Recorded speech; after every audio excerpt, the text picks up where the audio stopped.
Mga kabay, ulam natin ngayon is pritong tilapia at ginisang kalabasa. Yan po, yan pong tilapia. Malinis na at piprituhin na po. Ayan na ho, nakaprito na. Peritong tilapia, tostado po. Yan pong pinakadabis sa tilapia. Tostado yung malutong. Then, pag naprito na ho, handa na hong kuwali. Magkawali na tayo para ilagay na ho yung baboy. Di mo na igisa.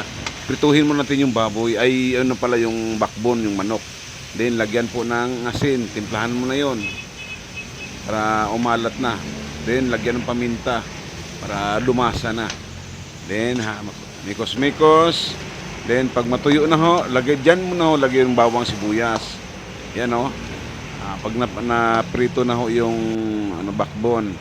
Then pag na-prito, lagyan ng kunting tubig. Yan. Then pag kumulo na, lagay mo na yung kalabasa, ha? Kalabasa na Then pinisingan ng timpla, lagay mo ng bitsin. Yan. Apaw na bitsin. Then magic sarap. Huwag kalimutan magic sarap, then nor cubes po. Yan, may nor cubes din yan. Then mekos-mekos lang. Then ayan, paluto na ho yan. Ayan na ho yung mats yan, gulay, ginisang kalabasa at pritong tilapia. God bless po. Maraming salamat.